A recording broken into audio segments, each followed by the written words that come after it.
Yes, and we are back, whether you like it or not. Welcome to another Masculine Geek Wednesday, one of the best shows on the internet.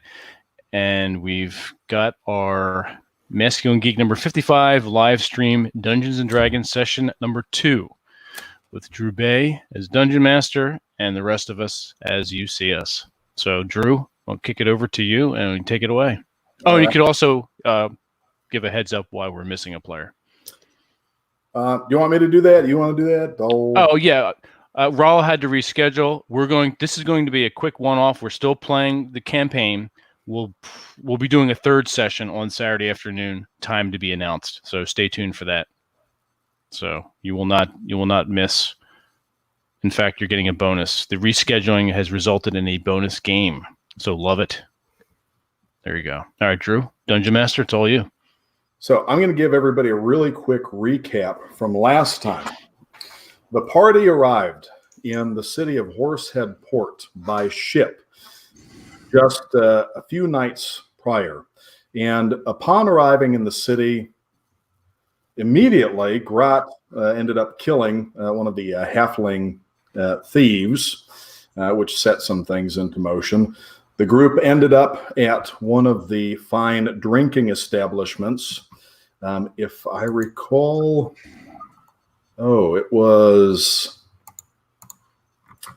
Anyways, I don't remember the name of the drinking establishment right now, but you encountered a group of cultists who you mostly killed. I think it was Scaled Hag, but Yes. Killed most of them.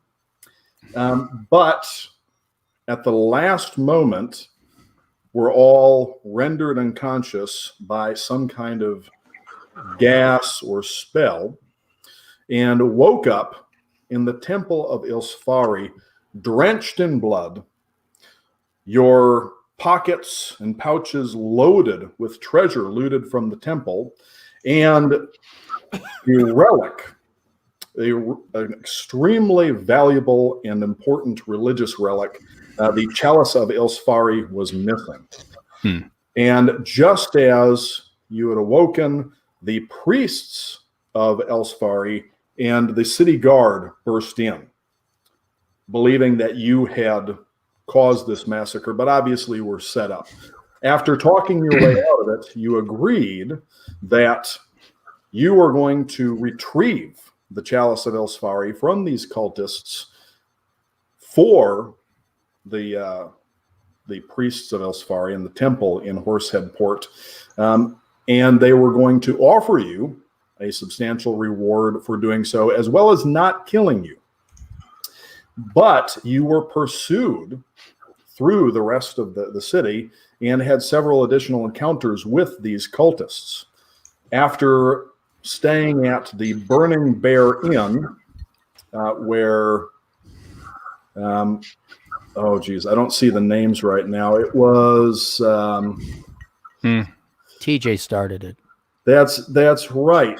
Yes. No, TJ didn't. Sled. He totally... No, Sled is a nice guy. He would never do that. In the neck when she said something to upset him, but he didn't kill her.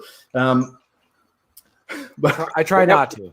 After a brief stay in the Burning Bear Inn, you killed several more cultists in the marketplace in the center of the city that was just outside of the inn.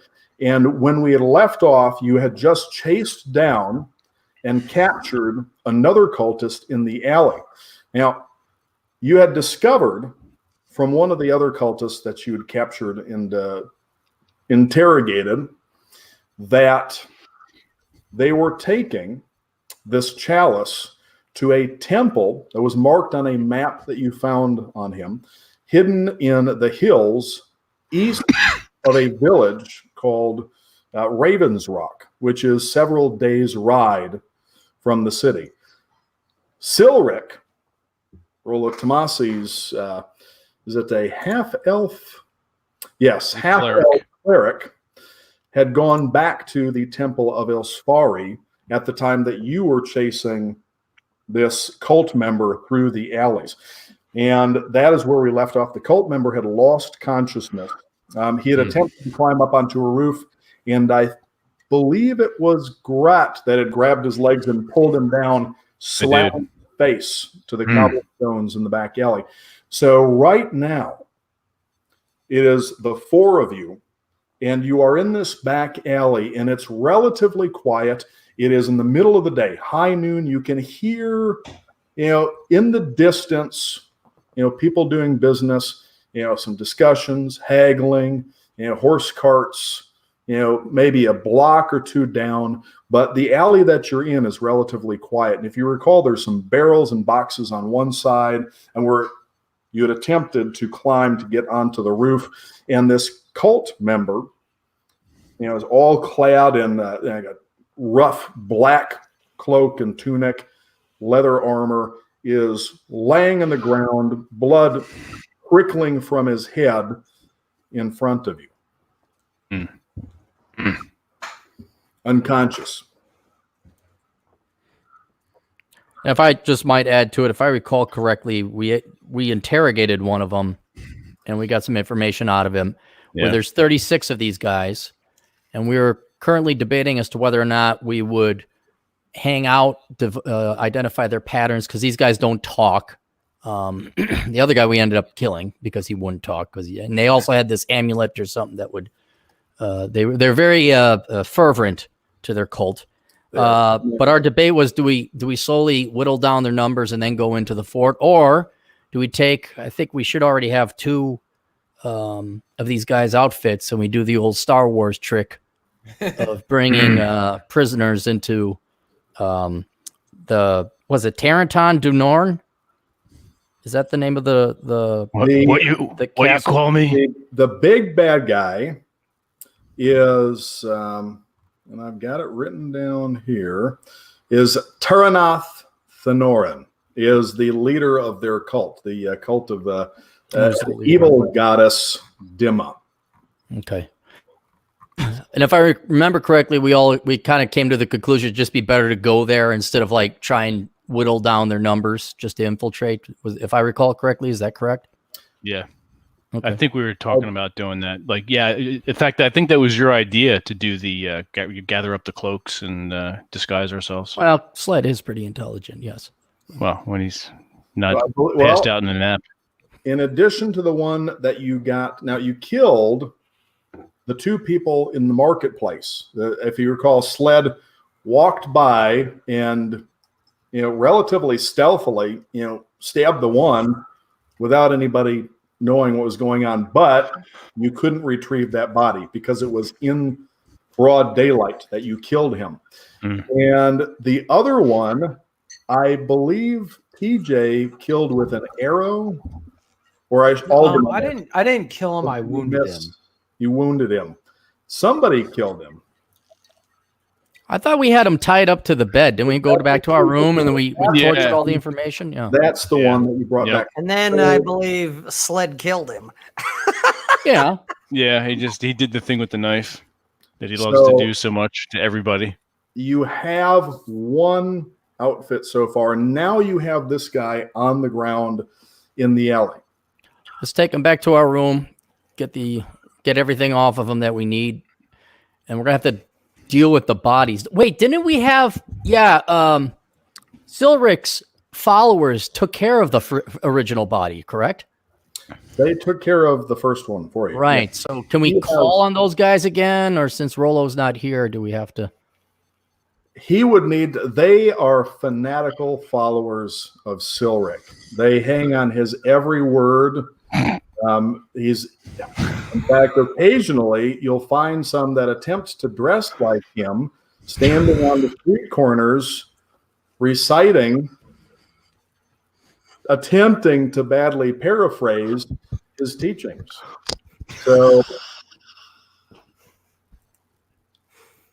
he's got women make rules for alphas and break rules for betas. Is that one of the chantings that they botched so badly? Is it? Wenches Jesus Christ. Make rules for peasants and break rules for lords. In fact, as you are walking back down the alley with this body, You think you might hear one of them preaching on one of the street corners. They're wearing a very poor imitation of Silric's robes of Ilsthari. And you think that you hear them say that knights love idealistically, wenches opportunistically. Jesus Christ! Why should we get this? Should we get this body back to our the room we have over at the Bear Claw Inn? You notice as you were coming out to the end of this alley that there's a few guards actually standing around, listening to this guy dressed like Silric on the corner and nodding to each other. Yeah, this is all in agreement. They don't notice you dragging this body out of an alley in the middle of the afternoon. Our friend's drunk. It is Horsehead Port. It is a rough town. That could be the case. So do you want to bring it back to the inn? Where would you like to take him? I'd say the inn. That's the only place we got, right, guys? I agree. Yeah, back to the room where we killed the other guy. Okay. So, hold on. I feel like Weekend at Bernie's. We're just dragging this corpse with us. Well, that's what happened. That's what happened. That's what happened last time. Yeah. Yeah. He's not dead yet. He's not dead yet. He's getting better. He'll cough a little bit and moan, but he's still relatively unconscious. And so finally, when you are just getting into the inn, the old woman who Sled had stabbed in the neck previously comes up and sees you coming in with this body, and she motions for you to stop and puts her fingers to her lips and just is motioning for you to go. Can I do a perception check? Do a perception check. Oh, that won't help for nothing, I don't think. What do I add to it? Your intelligence. My intelligence. Oh, 20? No. Oh, wait, perception modifier. would be wisdom. Oh, My is it? wisdom? I don't know what I'm thinking of. Yeah, wisdom. I rolled a 6 then. Oof. So nothing seems out of the ordinary. She just seems to really want you to, go. I mean, we do have a corpse with us, so.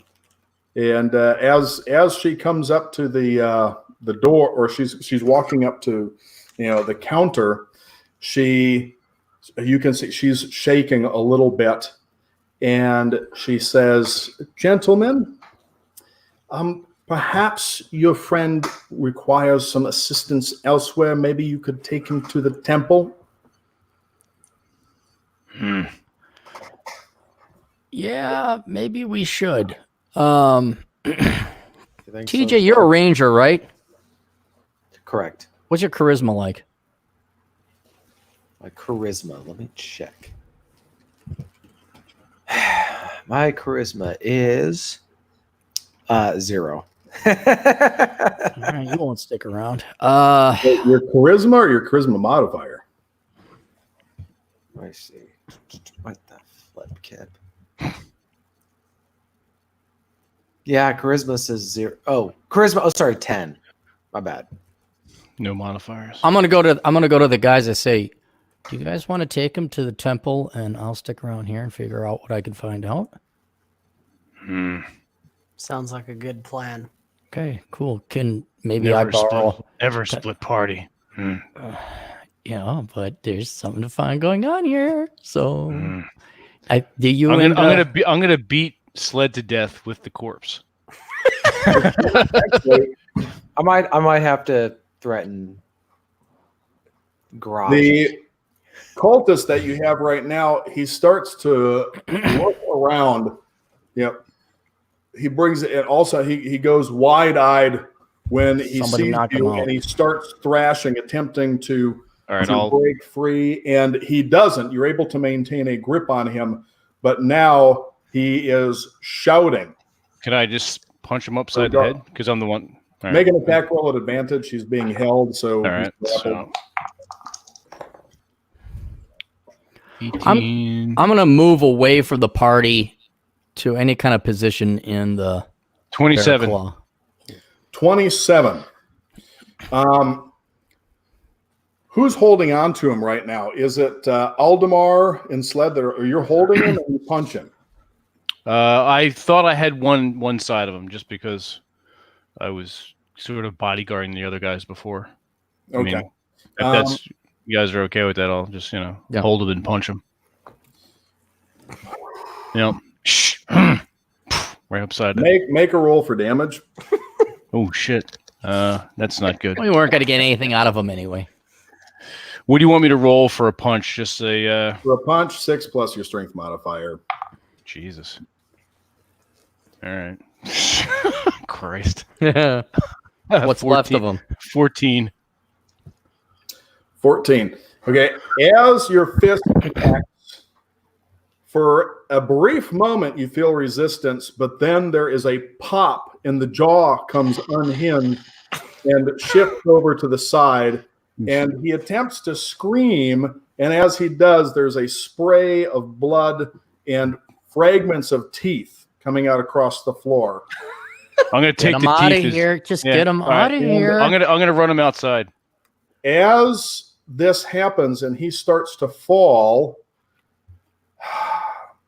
the woman standing by the counter attempts to turn and run towards the back door. But as soon as she does, a bolt comes from just out of view and goes right in through one side of her head, and you just see the end pop outside the other. There's a brief spray across the wall of blood, and she drops, and you hear footsteps going up the stairs. Oh shit. Well, the corpse is dead up there. Was there only one way to go up those stairs? Well, I guess they could hop out the window. Yeah. Grat, kill him. Let's get All right. ready for a fight. All right. I'm gonna. I draw my sword. I'm gonna. I got my rapier out. I'll punch him in the face again. Okay, roll for make an attack roll, punching him in the face. Can you just grab a knife and slice his throat by now? Well, it's in the moment. I'm just gonna do what he does naturally. 14. All right. Roll for damage again. All right. Jesus. 13. 13. Okay. This time, when you hit him, again, you feel tissue giving away, and there's a crunch and a kind of a squirt of what seems like jelly and blood leaking from the eye socket, and the eye partially comes out, and the body just goes limp in your hands at that moment, and he stops screaming. And as this is happening, the proprietor is just falling, face first onto the floor behind the bar, and you can hear the footsteps up the stairs and going a little further away. What now? Keep an eye on the window. All right. Who wants to go upstairs with me? I'm going. All right. I'll go Me with and him Robert. too. Okay. What? All right. I'll guard here. Because we're on the bottom floor, right? Yeah. Okay. And if I recall, our room was upstairs, right? Yep. Yeah. Is it on the same side of the door that we walked in? Like he can see our room if we look up? That's what I'm presuming. When you walked into the inn, there's a large open area with fireplace and tables around, and then there is the bar. Behind the bar area, there's the kitchen, and off to the side, on one side, there's storage, and if you go the other way, past the bar and up, there are stairs that go to the rooms above. We walk in, to the left is the stairs. As you walk past, you see Thorold's body, the son, tied up on the floor behind the bar, and he is like tied tight, neck. I'll cut him loose. Yeah, and when you gagged the whole deal, he goes right straight towards his mother and just starts, bawling. He's Is he a big man or is he just like a young guy? He's a boy. What is young, but he's like Lenny from Mice and Men. you get the feeling that he's not quite 100% upstairs. He's massive, and after a while he stops sobbing and he just starts shuddering and stands straight up, eyes big and red, and just barrels up the stairs ahead of you. I go behind the fullback. I'm following him. Okay. Same. I'm behind Aaron. As you're running up the stairs behind him him, you hear him grunt a couple times and he staggers, but he's still moving forward. And finally, he falls. And just as he falls, you see what looks like a hairy foot go through the door right before the door slams on the far end of the hallway on the left. And Harold is on the ground. And blood is just running out all over underneath him. It's spreading relatively quickly. Okay, so a hairy foot kicked the door shut. You saw a hairy foot go through the door right before it closed. Okay. This you would immediately recognize it as a halfling foot. Oh, a halfling. They're little, but they've got hairy again. feet. If I recall correctly, if I'm looking down this hallway, Grad is to my right, correct? Well, I stayed downstairs. I know you stayed downstairs. Down the hallway, Grat is downstairs and to the right. All right. If it's an open area, can he hear me? He can hear you. And we know what north, south, east, west is? Yes. And right now, people are the couple people that were in the inn are getting up and they're starting to head out the door. There's just a few people in there, and they're. Which direction did that halfling go? Towards what is that, north? This was well, so that would be east out that window. He's going on to the east. I yelled at Grad and said, Grad, get to the east side of the building. We're going after a halfling. All right. All right, I'm gonna run out the door and head around to that window. Where I think he was talking about. When you get out the door, make a perception check. All right. What's my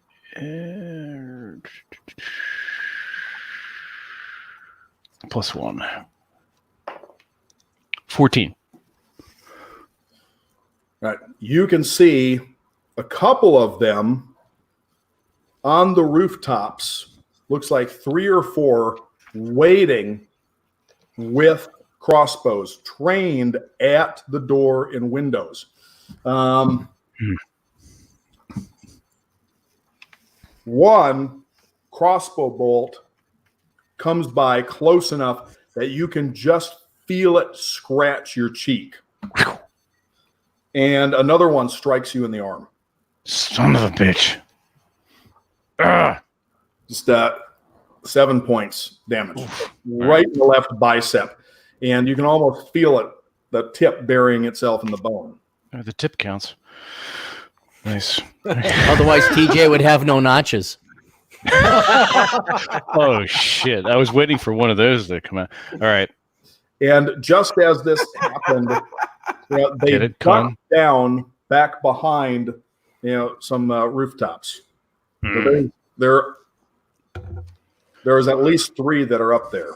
All right.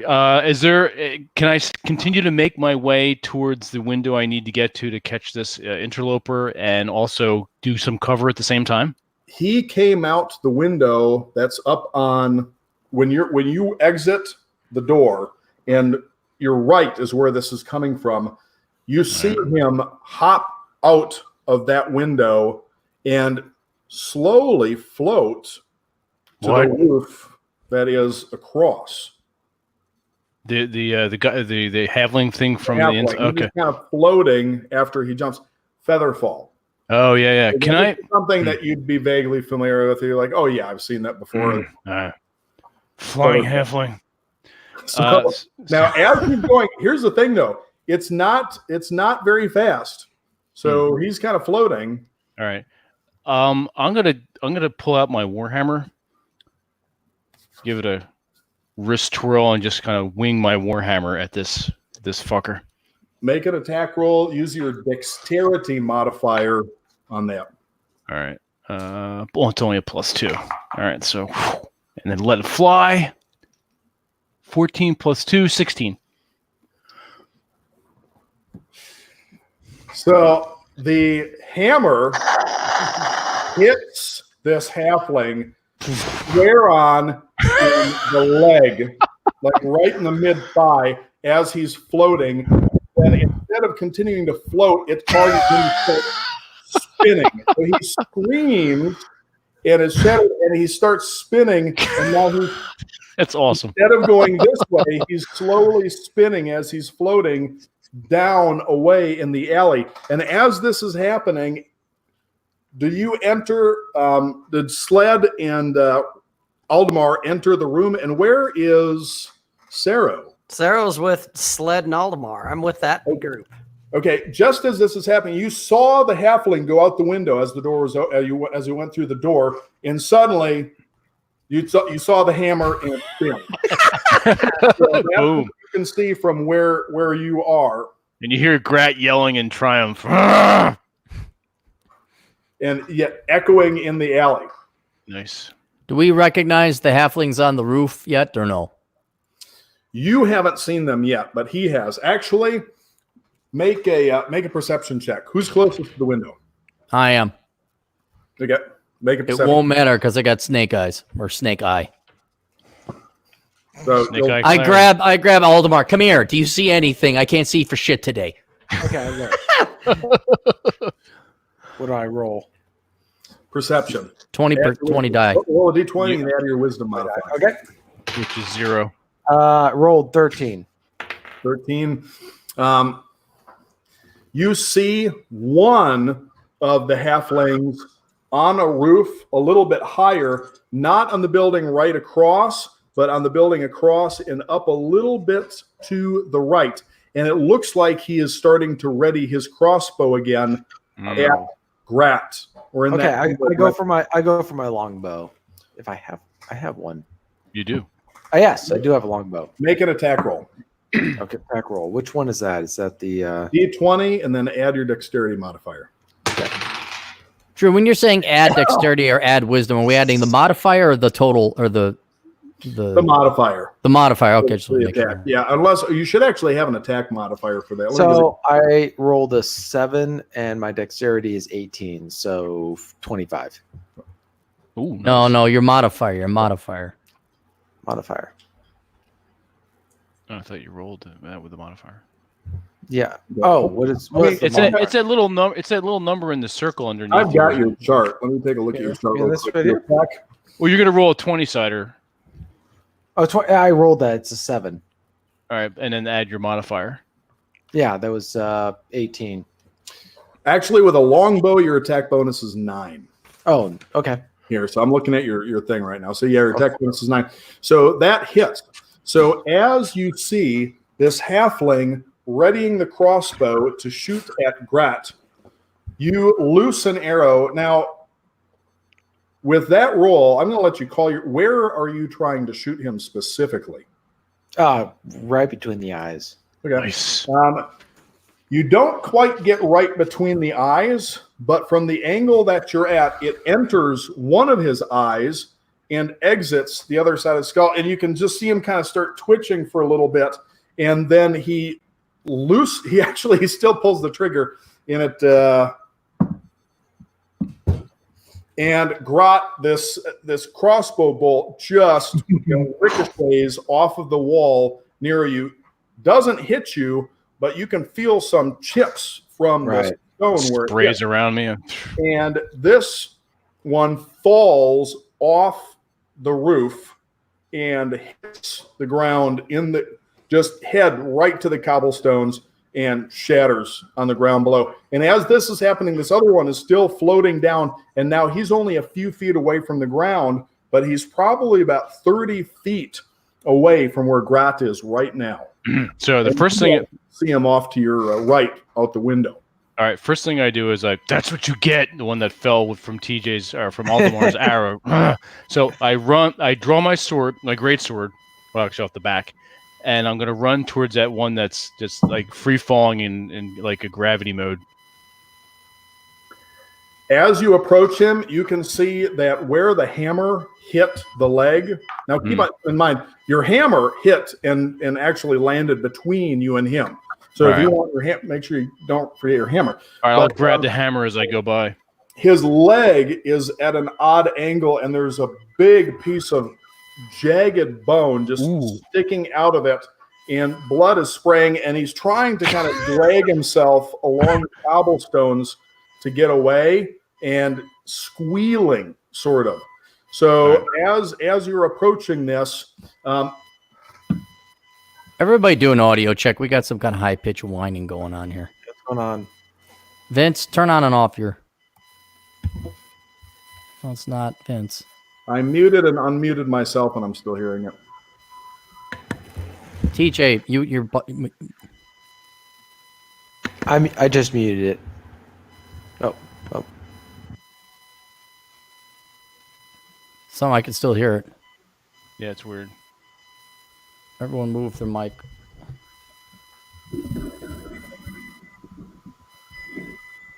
That's weird. What was that? Somebody's screen, I think, is interacting with your microphone. Is it mine? I don't know. I want to say it's Vince's, but because it was when he was talking, but when I mute my microphone, I'm still hearing it. I'm going to unplug. Now it's gone. All right, whatever it was, it's gone. Really That was strange. Now it's That's bad. I wonder Somebody if it's mine. move your cell phones. Move your cell phones. I don't got no cell phone. I don't got no booze. We got no booze. We're gonna get some booze. We're gonna get some booze. All right. So. Okay. So also, two arrows, two more crossbow bolts just came from behind where Grot is and missed him. All right, I loose another arrow. Where? You see Grot down below going after the halfling that he hit with the hammer, and the other one came off the roof. Make a perception check. Okay. Which one is that? Roll a d20 and then add your wisdom modifier. Okay. I rolled an 8 and then wisdom modifier. It says my wisdom is 15. Okay, so you don't see anybody else right now, but you did see the arrows just pass because you guys are watching what's happening with Grot. While this is happening, what is Sarah doing? I'm preparing to do burning hands, but I wanted to do a perception check to see if I could see any of these other little snipers too. All right, make a perception check. 16. You can see two of them coming around the corner, not of your building, but another building on the other side of the alley to the left, behind Grot. Okay. Can I loose burning hands at them? I think you have to make contact to use burning hands. Let me double check that one.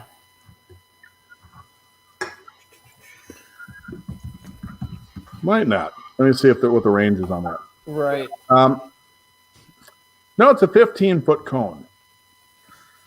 So are they in range or no? No, they're not in range. They're okay. I mean, you're about 15 feet up still. You're on the second floor of the building. So you would need to get a little bit closer. Yep.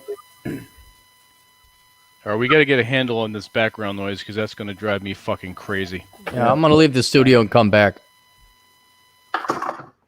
It was Aaron. It was there. Oh, no, it's not. You know what? It's me. It's got to be me if you guys are hearing it, because when I've muted my mic, you guys are like, oh, hey, it's gone. Yeah. It's gone. It's me. It's you. God damn it. All right, I'll be back. Damn it, Bobby. Yeah, it's gone. There we go. It was Robbie. So, Grot, you have this. Oh, you know what? We'll wait so they don't miss it. It's definitely you, Marty. What's up, Marty? What's up, everybody? I can now. Should we let Sled back in? It was Rob.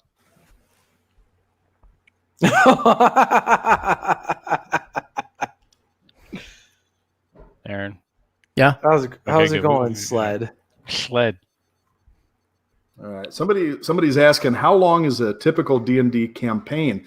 A typical individual game can last anywhere from usually around 2-3 hours, but sometimes they can go literally for an entire day. Some people will get together and do it all day long. A campaign can last anywhere from a few months to sometimes years. I have another campaign going that's been going since the beginning, actually February of 2018. So campaign can go for a while, and a single session can go for hours to a day. Yeah. It's kind of like girlfriends. You have a girlfriend? No. I didn't think so. He's married. We all. He's That's right. taking We all ladies, knew it, guys. Aaron. It's anytime anytime that she shows up in a photo, it's actually a cardboard cutout. No, he's got a wife. As he does have a wife that he has to check in. I got one of them waifu pillows. Yeah, they're No, he's got to call every 5 minutes. Like, hi, honey, just wanted to let you know we won. Did she give you permission to play tonight? She did. I got permission. She cleared that. Filled out the request form. I have a request form at home. You signed that in triplicate. Got big stamp, big no stamp. But this time she broke out the little yes stamp. Microscopic yes. And then you sign in crayon. And I sign in crayon. Yep. I like it. We lose Rob? He'll be back. All right. He's probably messing with this thing. Drew, we'll fill him in. So, sorry, let me ask a question here. Did I notice where those bolts were coming from? Those arrows are coming from, or no? Yes, you could tell because it was coming from behind Grat, from the left down the alley. From the left down the alley behind Grat. Okay, got it. All right. So I think if you're okay with this, I'm going to, I see this little asshole in pain and doing his crawl to get away from me and screaming and squealing. I'm going to resheath the greatsword, pick up my warhammer, just kind of belt that really fast if I can. And I want to grab him by his legs and beat him into the cobblestones. Okay. Kind of like Hulk style. Just make an attack roll. All right. Plus 9. 9 plus 5 is 14. Okay. So you're able to grab him, and he is not able to, he can't contest your strength at this point. Where do you grab him? Do you grab the broken leg, or do you grab the non-broken leg? How do you grab him? Let's make it funny and grab the non-broken, or the broken leg with both hands. Okay. As you pick up the leg bends, but the halfling, as you pick it up, the bone tears further and further through the flesh on the back of his leg, and he screams. And as this is happening, a bright red spurt of blood just splashes across you, and now you're holding this leg, but the halfling is dangling from some muscle and tendon that are kind of right now hanging. So you've got the lower leg, here's the knee, here's the bone sticking out, and here's all this meat and the halfling hanging from it. So now he's dangling, and there's a little geyser of blood spraying out as this is happening. Fantastic. Smack him on the ground. I'm gonna just smack him down on the ground. Yeah. Okay, make a strength check. All right.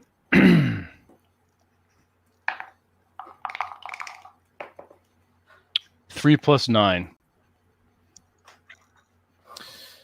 The first, he hits the ground. There's sort of a thump, and a little bit more of the meat and tendon starts to tear away.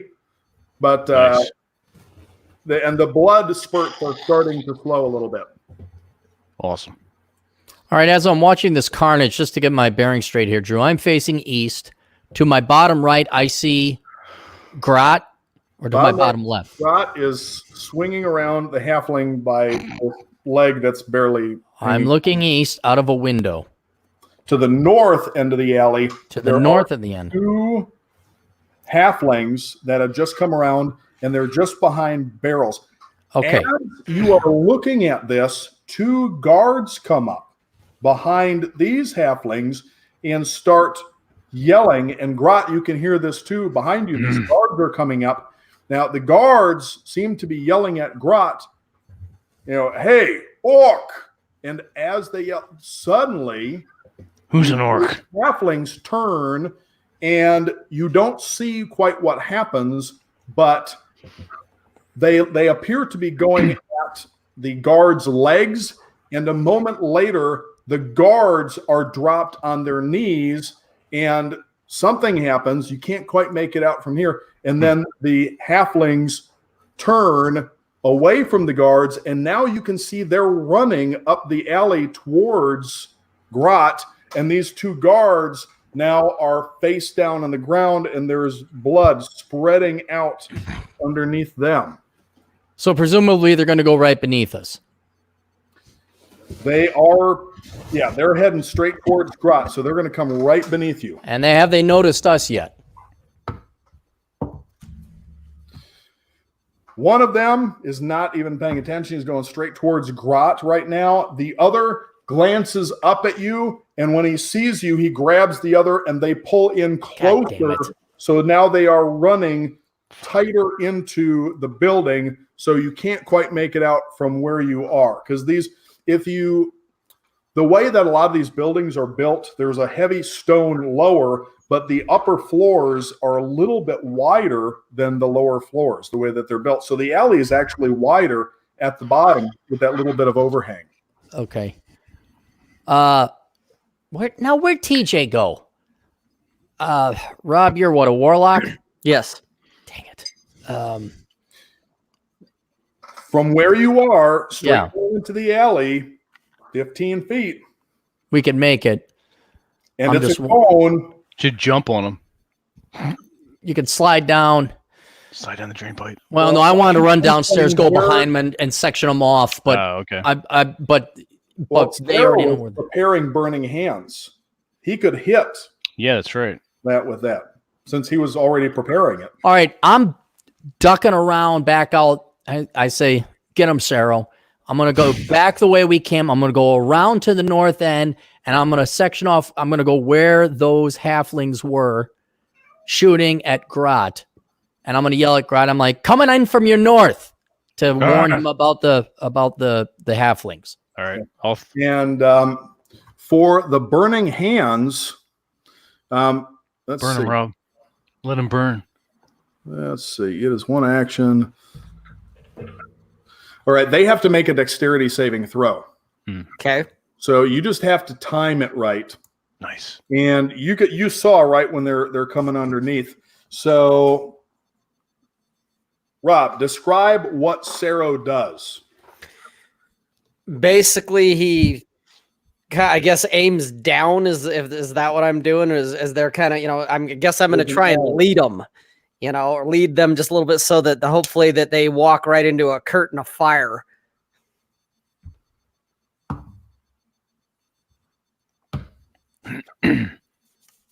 And nice. As they're running towards Grot, I need you to roll 3d6, and let's see, 3d6, and also I need to look at your chart here for your spell modifier. Okay, 3d6 and add another 6 to that. Add another d6 or just a full 6 points? Just a full 6. Okay. So 3d6. Okay, 4, 7, 13 total. Okay, with the other 6 or 13? That's with the other 6. Okay. Ooh. Let me check this real quick. All right. So, as Sarah lets this just gout of flame, this big cone of flame washes down over the side of the burning bear. There's a reason that this has been burned down twice before. Oh shit! Is this number 3? Washed down over the side of the building, and then below suddenly you hear these two high-pitched shrieks, and out into the alley, now into your view, you can see these two halflings that are just covered. They are flaming head to toe. Nice. And Well done, their Sarah. skin is red and bubbling and starting to blacken in places. Wherever it's exposed, their clothing is just, I mean, they look like Break out marshmallows that are ready to fall off the stick. And they fall down and they start rolling, and it's a little bit muddy. It's a little bit wet in the alley. Stop, drop, and roll. It's not helping. And they don't quite die, but now they're down there just kind of moaning and scarred. Now, Grat, while this is happening, Grat has another halfling. Now it's barely hanging on. It looks like you've got maybe two pieces of muscle and tendon that are connected to the lower leg with this halfling. And the blood, instead of spurting out now, is just kind of coming down in trickles. What do you do? Before I do what I'm about to do, is he just passed out from the pain? He's probably dead based on the amount of his blood that you're covered in at this point. Nice. All right. I take a bite out of the leg, then drop the leg and the corpse down to the ground. I look around for my next adversary, and I look up at the window, make sure those guys are okay. You see Sarah's horns as he's peeking out. And just as this is happening, you hear the door close behind you, or actually kind of get knocked out of the way. But you can tell that that's Sled. And wait, what door? I thought I came in from the north. I got to run down the same alley that the. So you're now in the alley and behind the burning bear, and Grat is to your right, down to the south. Right. I should be running. I'm taking the position that the halflings were in before when they're shooting arrows at him. Correct? Yes. When you are there, there's two dead guards on the ground, and now there's another guard looking around from a building just a few, maybe about 2 or 3 buildings down, trying to see what's going on in the alley, and sees. I signal him over. I say, "Get over here." So you can see that he starts running, and he signals, and there's 2 more guards coming towards you right now. All right. Did they get to me? Am I waiting for them? I don't know. Oh, it's going to take them probably about 3 turns. To get I'm going to see. Are there any other halflings around? Do I got to worry about my 6, or can I slowly make my way to Grot? Make a perception check. This better be better than the last. Plus what? Wisdom or perception? Your perception modifier. Usually it's wisdom, but let me take a look at your. It says 4 + 3. I'd like to add that. See, perception. Yeah, plus yeah. So add 7. 15. Rogue 15. Okay. So while this is happening, you can see that there are 2 more halflings way down the alley, probably another 3 or so houses down, just behind some barrels, and it looks like past Grot or to the past Grot. All right. Okay, I yelled at Grot. I said, "There's 2 or 3 more behind you." And you said there are 3 houses down? About 3 buildings down. All right. I'm going to draw. Would that be within 320 feet? Hopefully. Yes, about 180 feet plus another 30 to where you are. So you're roughly about 210 feet. Okay, I'm going to shoot at one of them if I still have a turn left. Now, they are partially behind cover. So I've been rolling deuces. I might as well. What's it going to cost me aside from an arrow? Just narrow. Yeah. All right. Let's do that. All right. My attack modifier 5. 14. 14. Yep. Okay. So that one misses. Okay, where I'm up on the second floor still, Can I, since I'm above these things, can I see any of this stuff? Can I see, like, I'm assuming where I can hear screaming or what's now moaning or whatever from my fire targets? Make a perception check, because again, with the angle that you're able to see out down the alley, you can't see quite as far as they can with the window and everything, unless you like lean way out. Okay. Well, I've got 8, so. For your perception check, or your... Yeah, that was the everything added up. Okay.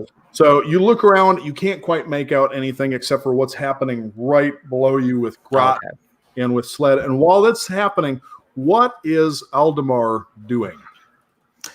I'm just observing in the back, and I got my bow ready with an arrow, on my bow, but it's not taut.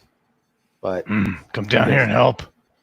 I announced to everyone I saw the halflings down. Yeah. Right. Okay. I've drawn my greatsword and turned around. Yeah. Yeah, I'm just waiting for another threat to appear. So I'm gonna go down the stairs and go out to where Sled is and try to meet up with Grot. Yeah.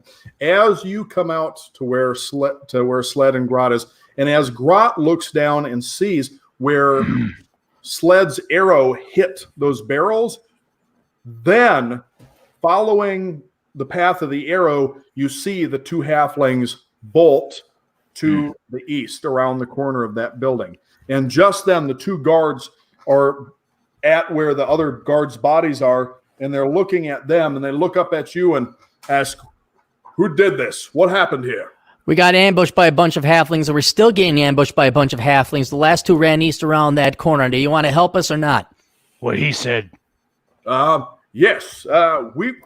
We will head to the east, and we will try to cut them off. And they're dangerous fuckers. They've already killed 2. These are not your regular halflings. They took down some 6'8" big mama's boy just upstairs. Big mama's boy. You're not referring to me, are you? They might be Hugo's boys. Oh, good, Hugo. Hugo. Good luck. They turn and they run in the other direction. There's no help from them. Okay, I'm going to go and raid their 2 corpse bodyguards for whatever loot they got while we put together another plan. All right. Let me get what else new? Random loot. Aldemar, come what down. Does that have to be right now? I mean, you guys go ahead, set up your thing. I'm just going to loot the bodies while we wait. Aldemar, come down. All right. I'll go join Rod. I'll try not to kill him. On one of them, you find 16 copper pieces and 9 gold pieces. Ooh. And on the other one, you find 12 gold pieces and 14 silver pieces. And each one of them has... I got a lot of money on them. They've got a unremarkable sword, knife, and their spear. They're not really, some rations. I'll take the unremarkable knife. There you go. But other than that, nothing really special on them. All right. The crispy halflings are still moaning. You can hear them in the alley, and they're trying. You can see they're trying to kind of move, but they can barely do anything at this point. Grot, grab them and bring them over here. All right, I'll sheath my greatsword, and I'm going to grab them. If there's anything left of their tunics, I'll grab each tunic and just drag them over. As you grab and pull the tunic, your fingers almost sink right through the what's left. I mean, the tunic's mostly ash. And whatever this spell does, I mean, it burns stuff, and you can't get a grip. Instead, your fingers go right into their flesh, and you just end up pulling up big chunks of charred and flesh. And they try to. I take a taste of that too. It tastes like chicken pork that has been just like pork fat that has been just coasted to really, really crispy on the outside. So all right. Well, the rest that's in my hand, I'm gonna eat the rest that's in my hands. Okay. Yeah. It's a little tangy, tasty, and you get little bits and chunks of some leather stuff in your teeth because it's all kind of cooked together. Yeah. But you're not able to pick them up because when you attempt to grab them, you just end up pulling away chunks of flesh. All right. Well, I'm Do good we for all dinner. see Grot having trouble with these halflings? You and Saro see this. Aldemar is running around the mountain when he comes. At the inn. I'll just wait for Aldemar to get here, and then we'll go talk to the Dun, the dun, dun, dun, dun, dun. Then I As appear. you're walking out the door, Harold, you can see him trying to kind of push himself up. He's still bleeding, but he seems to be moving just a little bit. Does anyone have any healing potions? Do we want to heal Harold? I think we have healing potions, don't we? Let me check. That might be nice to heal him. He didn't. He just. Me and Saro are next to each other, right? Did Saro come down? Yes. Yeah. You and Saro are outside in the alley and looking down the alley. It's a north-south alley. You're looking south towards Right. Grot. Okay. So I'm gonna put my arm around Sarah. I'm like, man, that was some awesome stuff. And as a show of my affection and appreciation for your cone of fire, here is an unremarkable knife. I give him the unremarkable knife. So now I'm gonna take that off my inventory. They And give him the unremarkable Aldemar, knife. you start to smell smoke. I Uh-oh. think the building might be burning. Round When you look 3. up, you realize the area of the side that fire is starting to spread, and where Aldemar, if you're still in the room, you notice that now the curtains inside are burning, and it's going up towards the interior roof. I think he was coming down to meet us. All right. I come running down. I just get out. Get the hell out of Dodge. I think we ought to I'm find. gonna leave someone- Harold in there. Yeah, screw him. What? No, that's. I think it's going against your He's own a alignment. big guy. I can't carry him. I'll help. I'll help Brat, Harold. get in there and get Harold. I'll go rescue Harold. I'm gonna interrogate the halflings. I'm gonna go help Lenny. So as Grot is going inside, you can tell the building is the fire is starting to spread on the outside. That was very potent burning hands. And so as you were walking over to these two halflings, you can see the flesh is their leather tunics, everything seems to be completely burned together. They're just charred and red. Jeez. There's no eyes. Whatever was there in the eyes had completely popped and melted away. Yep. And they're still kind of barely moaning and gasping. So they're just hanging on to life. Do you want to, what do you do? I go up to him. I said, "Groan if you guys can hear me once."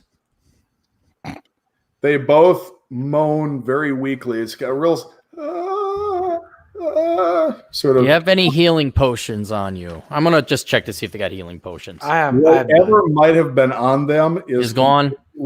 You can see what looked like the extremely charred remains of two small hand crossbows.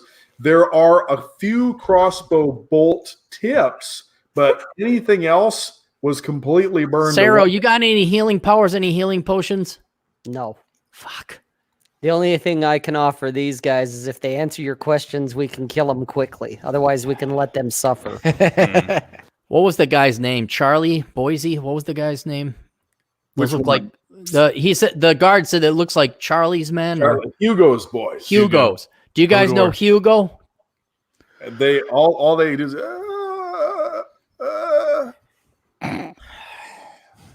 I take that as a yes. North. No, fuck. North is 1, south is 2, east is 3, west is 4. Moon Groan, twice for north. the corresponding groans where we find Hugo. they start kind of Thinking. they're moving around. They're just trying to. You can tell that they're They trying. don't know where they're at People orientation away. wise. But they're just not. They don't do the thing. They're trying to wiggle away, but they can't quite even move at this point. They're all kind of. Yeah, they're pretty fucked up. Okay, Yeah. let's just leave them. Pour some water on them. I'll go help out Grat in the hotel if it's not too much on fire. At this point, Grat is pulling. Well, actually, I should ask. I'm not gonna. How do you remove Harold? I will kind of like just, not shoulder carrying, but on one arm under his shoulder and just say, come outside, Harold. It's safe outside. Cry outside. He's barely able to move. He's got 3 arrows in his chest, but they are not in the middle. So he seems to he's coughing up this kind of pink bubbly blood, but he and there's blood all over his front, but he still seems to kind of be, and he's like he's like you can tell don't calm having some difficulty with the breathing. I'll lift you. Calm. I'm gonna try to guide him through the burning building. All right. So as this all happening, the smoke is starting to increase inside, and now there are people starting to come back around the alley, and you can see, people bringing buckets and water, and there's a wagon coming up with a bunch of buckets on the back of it with a bunch of guards, and one of the guards, as you're pulling him down, comes in through the front with this water and asks, hey, what happened? Me? Yeah, he's asking Grat. House on fire. I saved this man. You got healing potion on you? He says, you've got to get him out of here. We have to stop the fire. No shit, asshole. Not here yet. Well, let's talk about it some more. Am I witnessing any of this? You're out back. He's inside, and now he runs up the stairs. And the more people are coming in with these buckets and trying to throw it on. And while this is, people are coming, and well, you don't see this, but there's where they're coming from. But people are starting to come with buckets. Presumably, they're handing them in a line from the well to try and put this out. Yeah.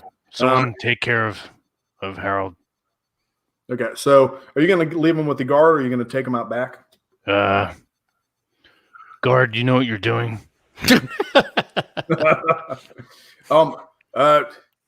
Yes, I can. I somehow I'm not comforted.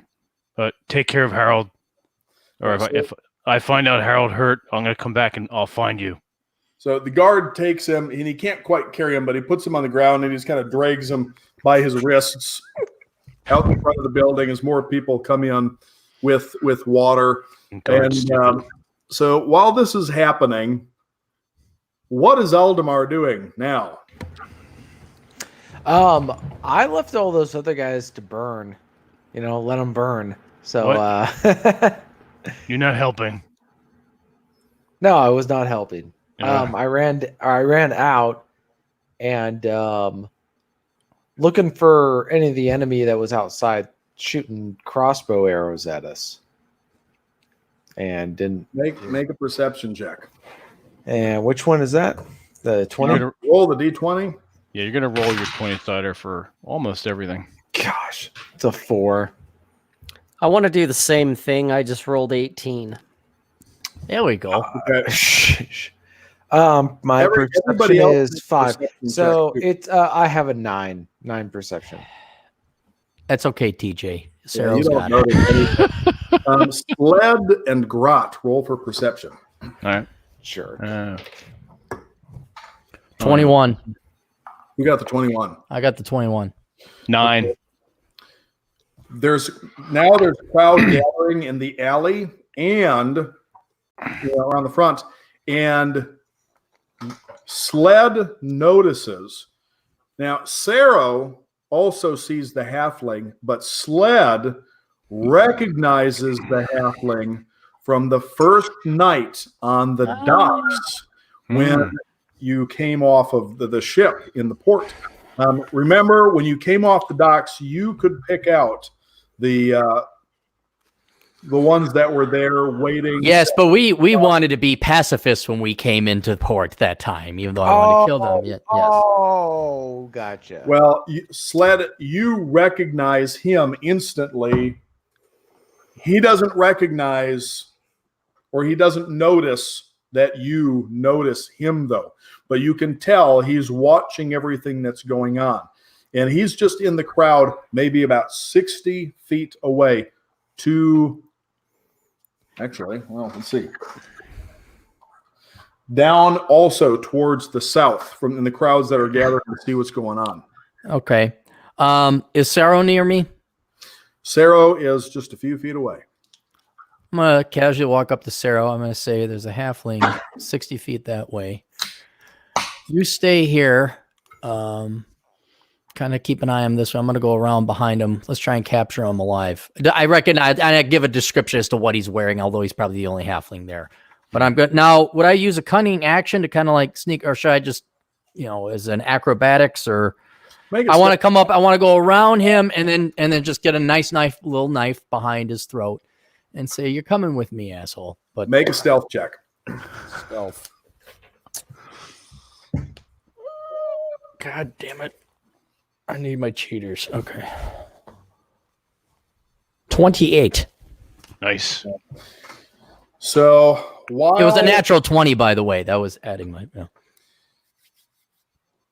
While the crowd is watching this and the halfling is attempting to observe what Grot and the others are doing, you manage to slip away and make your way through. And as you're coming around, you actually see from the front, the guards are coming with what looks like a mage who is now starting to, he raises his hands and there's sort of what looks like a frost spraying out from his fingers over. He's trying to use some sort of a cold spell to put out this fire. So you see that people in the marketplace are kind of stopping and watching.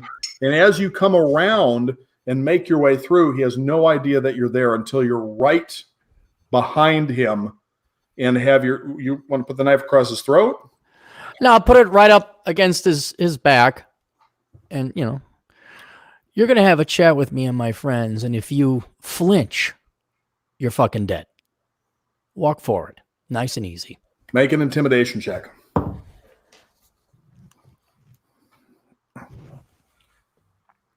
Leroy James. 11. Oh, wait, sorry. That's a 10-sider.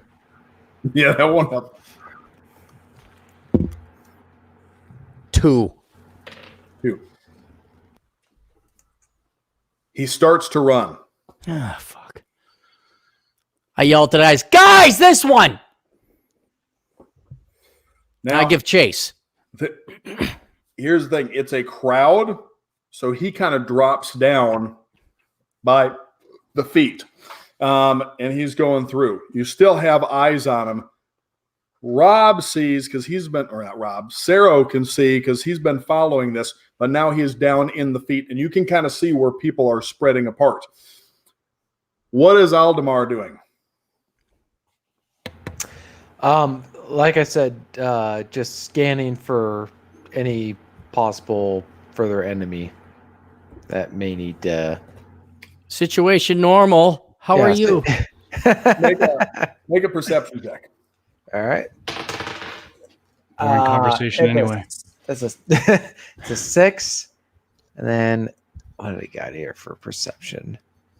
+5. So it's 11. Okay. So you notice that sled appears to, now I'm assuming you're outside now and it's not still inside. Yeah, I'm outside. Okay. So from where you are behind the building, a little bit further away, because people are trying to get water on it, you can see that now sled is chasing towards you through the crowd, but you can't quite make out where the halfling is. So Grot, what do you do? What was the last thing I saw happen after I pulled Harold out and gave him to the guard? You saw after you went back outside. Well, I don't know if Saro or Sled pointed out. Well, Sled had already been gone, but I don't know if Saro pointed out to you where the halfling is. But all right. I don't think you see what's going on unless, Saro, do you want to tell? Well, I want to tell him as I'm moving towards where the halfling is. I want to close the distance. All right. You see Saro moving towards the crowd to the south. right. While this is happening and he's running away and Aldemar doesn't know what's going on, what Sled actually, what do you want to do, Sled? I want to capture the guy. I still see him, right? Yeah, so you can still see him. Now, his movement is going to be less than yours, so you will catch him. Okay. After making your way through the crowd a little bit. Right. We'll make a perception check just real quick. Unless you roll horribly. No, I have a 23. Okay. Yeah, I'm rolling his stealth against your perception check, and he's not having a very good time. So you can see where he's trying to get through. And he's like right down, he's crawling right underneath, like between the legs of this big fat woman in a tunic right now. Like kind of like real life. Yeah. Okay. Like a roll of cloth and carpets and things on her shoulder. I'm going to push her down on him and have him be captured under the fat woman. Okay. Make a strength check. Subdued by fatness. Where's my strength? Wisdom, charisma, intelligence. There's strength. Right at the top. 8. Oof. Okay, so as you start to push her, This is getting comical. she turns. She doesn't fall down, but she turns and sort of kicks the halfling. And at first, she gives you this dirty look, but then she looks I go down. and she sees this halfling, You mash her. and she starts to call her degenerate. You're a degenerate. And the people around start to kick this halfling now. So now the woman is trying to stomp on the halfling, and a couple other people nearby are kicking this halfling and beating him pretty severely. I just put my foot on my, all right. I need him alive. I come over and join. She says, I'm like, you could keep kicking him until I say stop, but I do need him alive. So I join Sled, put away my bow and arrow, and pull out my long sword and kind of just say, yeah, what he said. he has insulted my honor. Are you the god? Not No. sure that's what he insulted. That's why I was trying to warn you. I'm sorry I was a little bit aggressive there, but he was going on. I didn't want him to see your under things there, madam. But I've been hunting this guy down for a bounty for quite some time. And if you don't mind, I'd like to get my bounty, but I'll release him to you if you'd like. Is he a degenerate? What do you think? Do upstanding men go underneath? Publicly here and now. My honor demands it. You gonna white knight this thing there, Sled? Yeah, I just like keep my long sword. I'm gonna pull the need halfling. I'm gonna pull the halfling. I say, ma'am, let me off the just get my money, and then we could go down to the bounty office, and then you can do whatever you want to him after. Is he pretty bloodied up by now? I'd imagine people. He is, yeah, he's barely conscious at this point. They stomped him pretty good.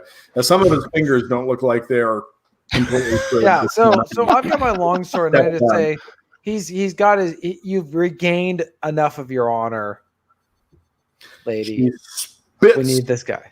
like big hock of spit right in his face and says one more time, degenerate, and then turns back to the watching the fire. Now, is there an unoccupied alley that me and Aldemar could go have a conversation with this gentleman with, like behind this little? You walk far enough.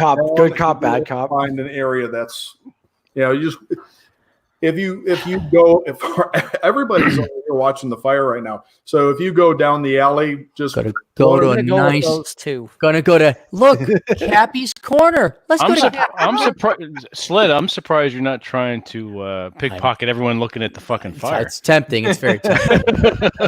I grab as I'm dragging him with Aldemar kind of covering my six. I'm going to say, "Can you hear me? Are you able to talk? Is he able to talk?" He nods, just kind of weakly. Okay.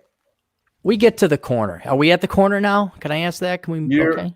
After you go maybe past two buildings, there is a real narrow alley that turns back to the north. And it's kind of dark. It's past noon. Got it. now. Got it. So you got some shade. I'm gonna gag him with whatever cloth he's Okay. gagged. Okay. I'm immediately taking my dagger out. I'm cutting his left eye out. Okay. Holy I'm shit. grabbing him. I'm shoving him up against. Shut up, Eldamar. I'm sitting up against. I said, I have been dealing with you assholes for the past 15 minutes. I don't like you. Now, why the fuck are you attacking us? Where the fuck is Hugo?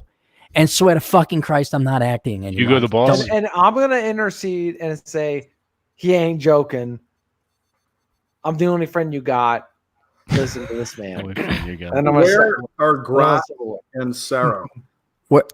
I'm with with Aldemar and with. Oh, Oh, you're with us? Okay, Yeah. cool. He's So watching. He's everybody's- covering. He's watching it. Yeah. So everybody went together. So this halfling is now. Wait, left eye, right eye. Left eye. What You're happened getting some to my- magic going on over there. Yeah, let me. What the hell's going on with this? I don't know what happened to my green screen. That was weird. Except now I'm magenta. That's Anyways, so that is blood running down out of this whole side of his face right now, and he's kind of like looking around with his other eye panicking, and he's trying to talk through that you gagged him. So Jesus. Okay. I'm gonna release the gag, nice and slowly, and I'm gonna remind him: you say fucking anything, you won't see anything again for the rest of your life.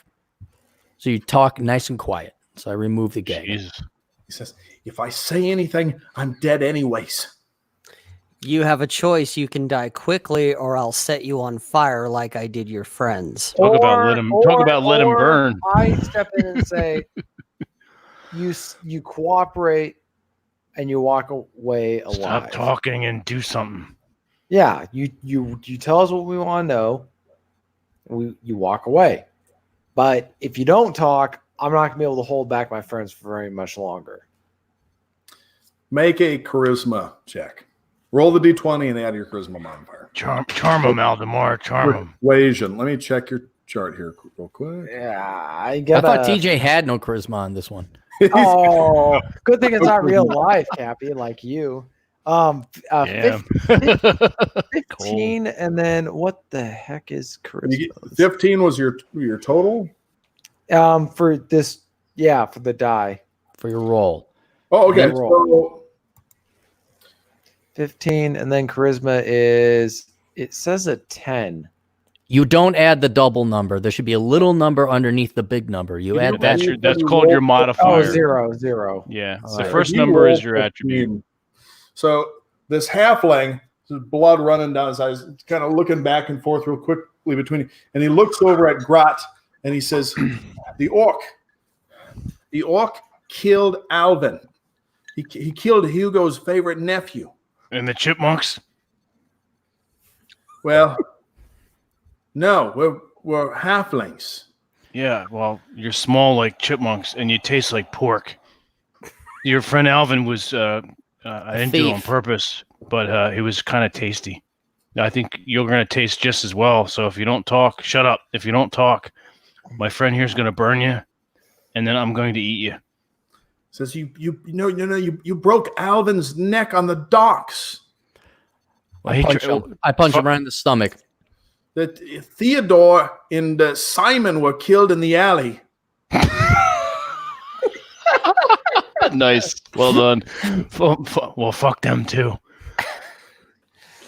They were also Hugo's nephews. Well, is Hugo the boss? Where's Hugo?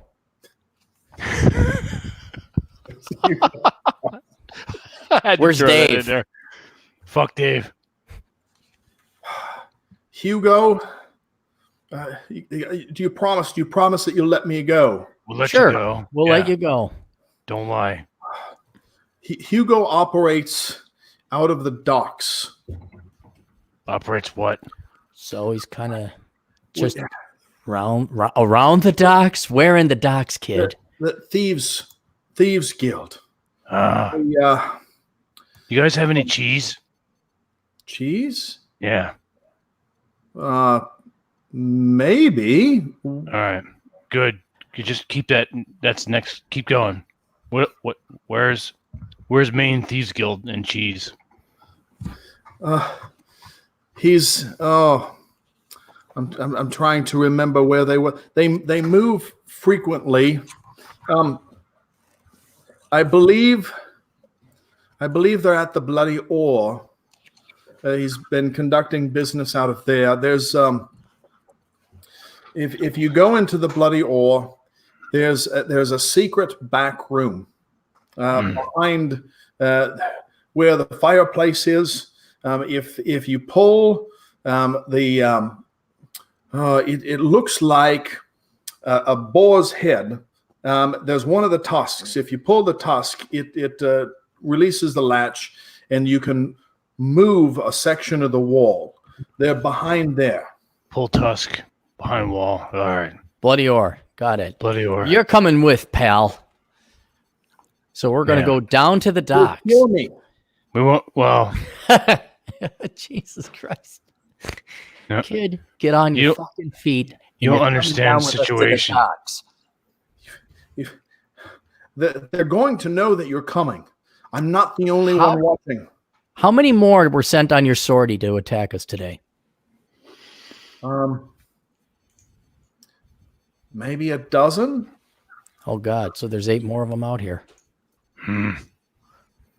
Okay. Cool. What if we were to have like one of us just walk with this guy as bait, and everybody else just shadows behind? We drag out some more of these fuckers. I'll walk with this guy. He's going to tell me about the cheese. Good. The 3 of us will kind of hide behind and shadow him on every quarter. Yeah. Behind 6, 3, and 9. 6, 3, and 9. Good math. I need Saro, Aldemar, and Sled to all make stealth checks. Which die is that? Roll a d20, and your 14. 14 total, or 14 is 14 total.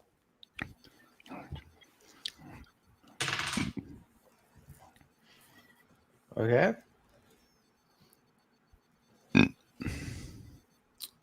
Numbers, guys. What are the numbers? I got the same as 11? Sled. 11. That's your total roll, or that's your roll with your modifier? Total with modifier. Ooh. Okay, and Sarah. I got 14, just like Sled. Okay, so Grot is walking ahead with this halfling, and as you're going through, the back alleys, making your way back towards the docks where the Bloody Oar is, you get looks here and there, but manage to avoid people for the most part. And the rest of you are trailing a little further behind and going in parallel alleys. You don't notice that you are being followed. You don't see anybody until Aldemar, roll for initiative. Oh, shit. You're going to roll 20, Sire, and add your initiative modifier, Aldemar. What's it? 20. Initiative will be up at the top of your sheet. Oh! So 18, and what's the modifier? It'll be up at the top of your sheet near your armor class and by your speed. Yeah, I'm looking. Which one is the modifier? It'll say like plus whatever in a box. It says initiative. If you can you see where your armor class is? Underneath where if you have a standard Dungeons and Dragons. TJ, it looks like sheet. right here. There you go. Right, these 3 numbers, somewhere up top. Yeah, I know what you're talking about. Well, what's the modifier? So I rolled an 18, and the modifier. I'm trying to find initiative. All right. Well, what's your dexterity? Dexterity is 18 plus 4. Then your initiative modifier will most likely be the plus 4. I think anyone can correct me on that though. No, I think you're correct. Can we just call it 22? So you got 22. Okay, 22. Okay. Write that down, by the way. Initiative modifier is +4 All right. for future reference. So you're all kind of spaced out. And Oh, it is +4. Aldemar I know.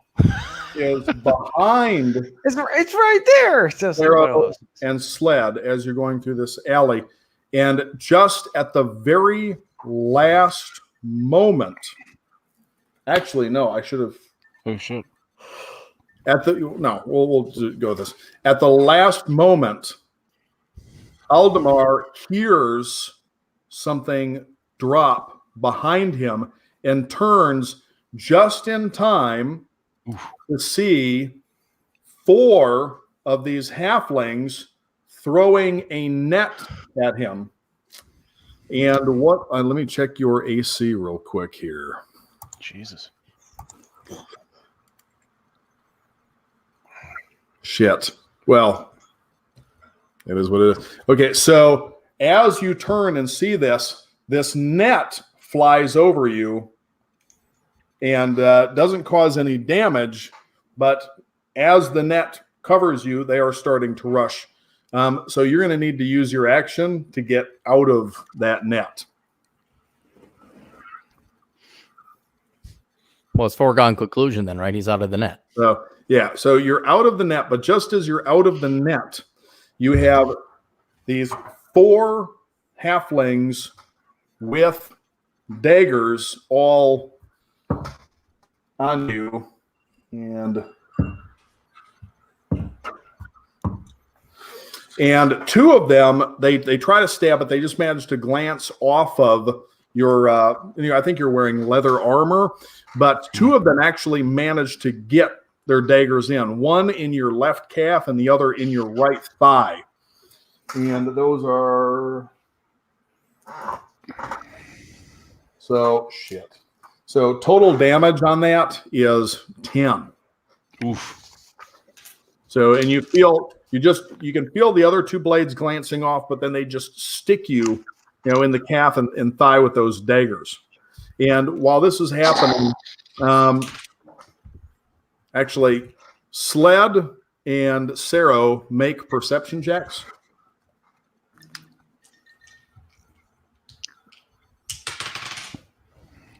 $12. 16. Okay, so who got the 16? I did. So you hear something, and it sounds like a scuffle back behind you. What do you do? Turn around and, basically try to locate what it was. About 40 or so feet back, you see Aldemar holding this net. As he's pulling the net off of himself, it looks like he's being mobbed by halflings. And you said about 40 feet away?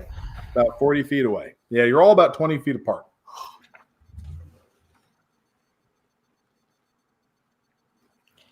Okay, I want to start moving towards him, and I want to cast Witch Bolt. Nice. All right. Fuck that guy up.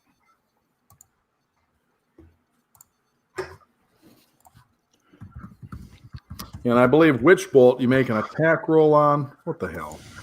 Make a ranged spell attack against the creature. On a hit, it takes 1d12 lightning. And then on each of your turns for the duration, you can use your action to deal an additional 1d12. So it basically goes from my finger to them. It's an arc of electricity that basically makes a circuit, basically. Nice.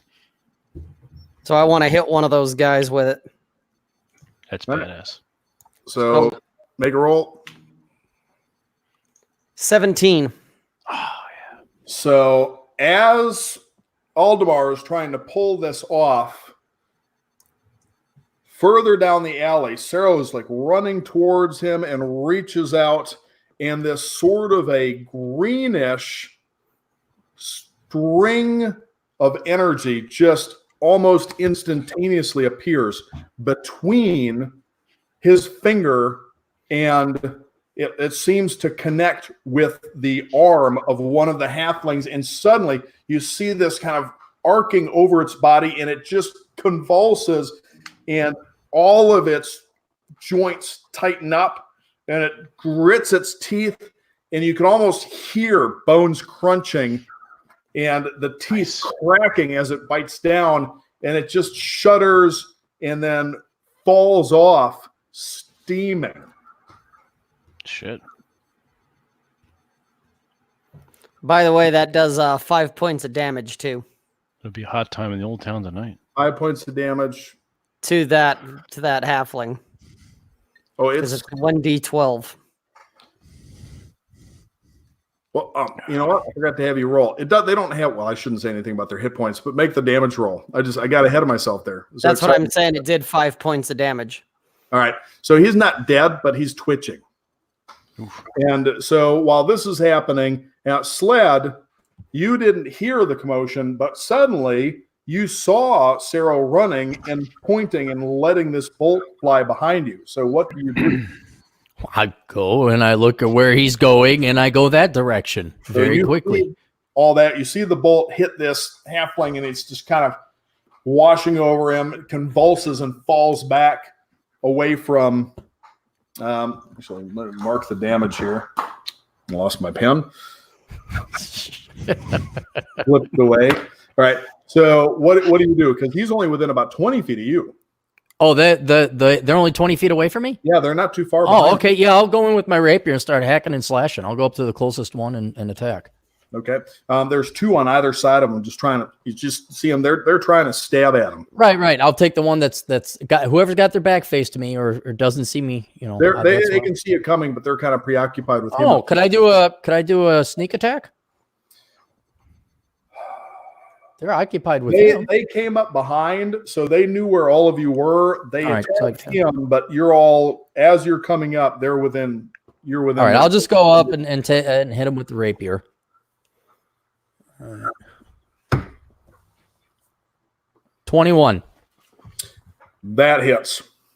All right, roll for damage. And that is a 1d8 plus 3. 10 points of damage. Wow. Where do you stab him?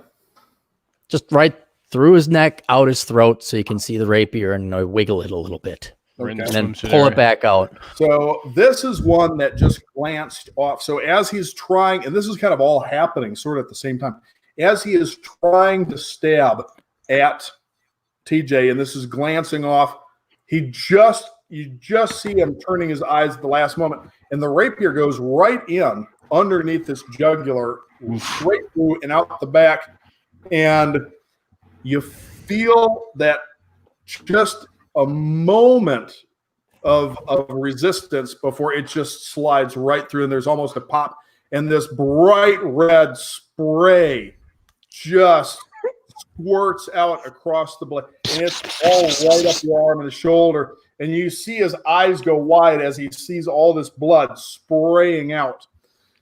Can I take the sword, wipe off the blood just like chin, and then point it at the one right across? I pull out my sword and just stab at whoever killed him. I'd say as not your turn, TJ. Pull the sword out. Do that. So yeah.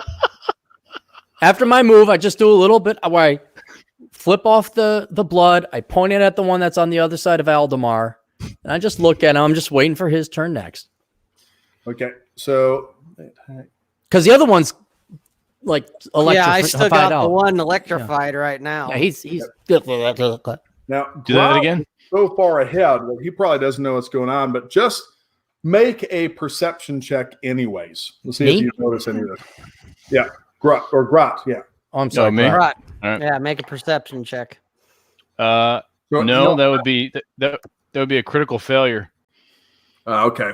Roll the one. Just for consistency, when I'm asking for checks, I'll say Vincent, make a check instead of referring to the character. So we'll refer to the characters when we're talking about what the characters are doing, Gotcha. but I'll just refer to your names to save confusion. So you don't even know what's going on. You just got. I don't notice anything. Yeah. This halfling here. The halfling. Well, how are you holding on to this halfling that you've got?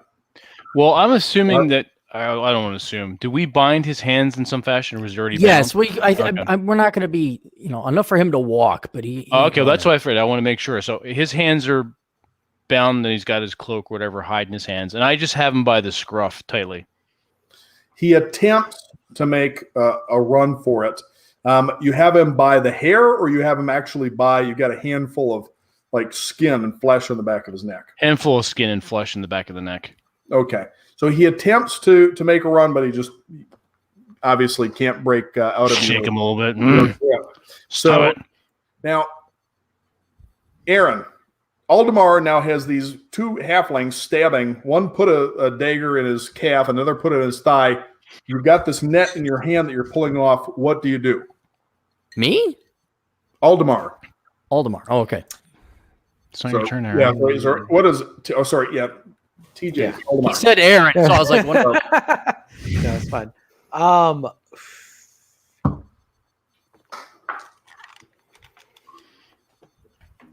don't know. What do you guys think I should do? You have to decide that. I mean, my natural proclivity is just to kill. Well. I mean, based on your character's alignment, like how you've patterned your character, Right. and what would your character do in this situation? Always think of that if you can. Like, if you have a sense of justice in any way, you act according to that. If you have a sense of I don't give a fuck, act according to that. Like Sled doesn't give a fuck. Yeah, he's got some justice, so he's like he doesn't kill, but it's like he's got his sword ready to kill in case anybody messes with him. Yeah, like you'll defend yourself. You're not gonna be a pushover. Like people who throw nets over you. Exactly. Yeah. Well. Yeah. Something like that. So what are you gonna do?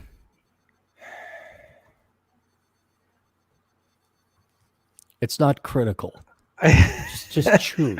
I pull out my sword and I'm like in a defensive position. All right. I just look at him like I'm glad I gave the irrelevant dagger to Sorrow. Or the unremarkable dagger to Sorrow. It's the official title. I think it's Sorrow's turn, isn't it? Or the orc's turn, sorry. My half orc, yeah. Well, Get right. It is the he rolled, but he didn't know that any of this is going back. So Grot is still walking with this other Do I look around a little bit to make sure my companions are with me? Though, would I conceivably do that? Would I notice Well, that's why I had you roll for perception to see if you noticed what was happening. Gotcha. Okay. Remember, they're trying to be stealthy and stay far enough back that nobody would notice that they're following you. So they didn't think to actually say, "Hey, Grat, hold on a second. We're kind of in the middle of a fight right now. None of them said anything. You dumb motherfuckers. Now, so the first, let's see, and so one of them stabs at Aldemar again, and the one that hit him in the thigh sticks him in the thigh another time. Ow. Doing this time only 2 points of damage. And then the other one missed. And then the one that you stabbed, he futilely tries to swing, but does not get you. And the one that Sarah hit gets up, and let's say, who does he attack? Well, he's closer to Aldemar. So he also stabs Aldemar in the thigh again, 4 points of damage. So he was able to get out from under the witch bolt because that's a continuous thing that's hitting him. Well, does it restrain him though? Ooh, good question. Because if he's not, he might still be taking damage, but if he's not restrained, right. Let's double check it. Okay. All right. On your turn, you can use bonus to action. Actually, hold on a second. On a hit, it takes 1d12. Wait a second. Are you casting it as first level? Yes.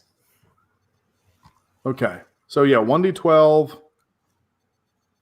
Do you have a bonus action? Because you could have done bonus damage to it as well.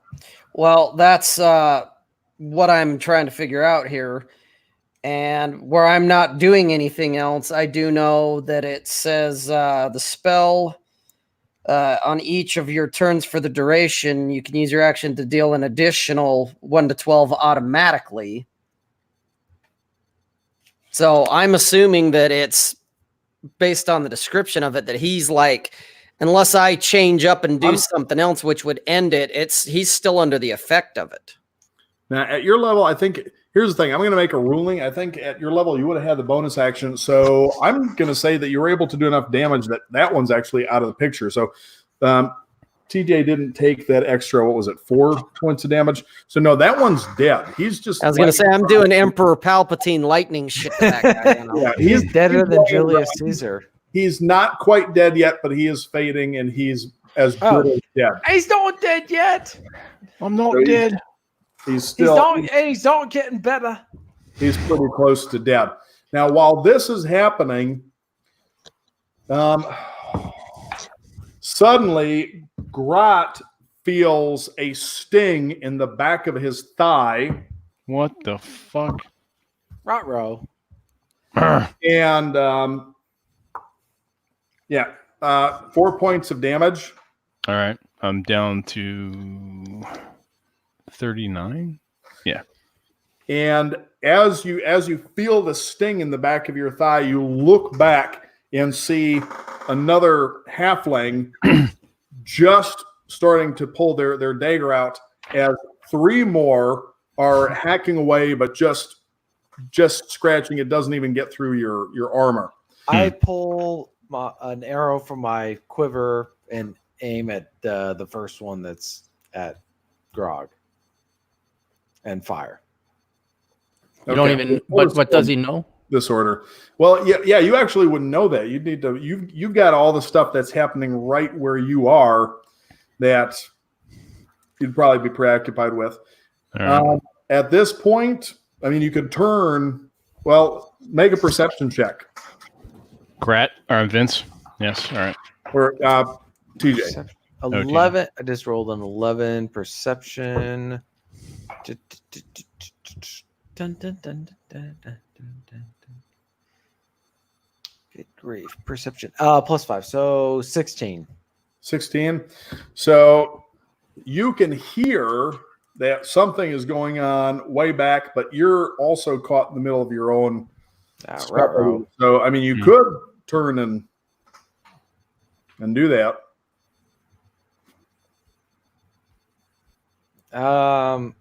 He's probably maybe it's going to cause a sense of urgency for me to kill whatever in my midst. All right. There's 3 of them that are still not dead. One of them has blood spraying in gouts out of its neck. All right. I just walk away from that dude. He's dead. Now, do you physically move away from them? Because that actually triggers what is called an attack of opportunity, an opportunity attack when you move away from them without specifically. I use my dagger to just stab them to make sure they're dead. Okay, so so there's 2 that are alive, and then there's one that's almost dead in front of you. All right, which one are you going to stab? The one who's almost dead. Okay, make an attack roll. All right. So there's a 8, and then I use the dagger, which is +7, so 15. Okay, so that hits, and roll for damage. Actually, you know what? He's so close to dead. Anyways, what was the damage? 5. Okay, so when you swing at the dagger, you actually go just open his throat up. So what was before it was a gout, now it's just like a and bright red, across you and across Sled and on the other ones. And so Sarah is still coming up behind you guys. He's got the witch bolt, so he didn't have to get quite as close. But there's blood all over it. And this one, his head starts to flop back as he is falling over, and just the entire neck just opens up. And then Sarah, poison spray. All right.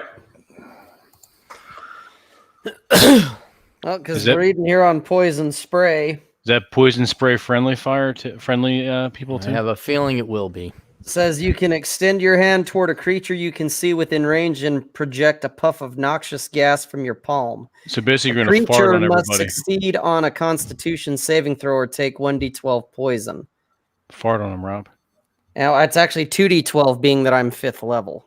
If you use So that, he's good. So one of these halflings that's still in action. That's who I'm doing that at. It's a directed attack. Let's say poison spray.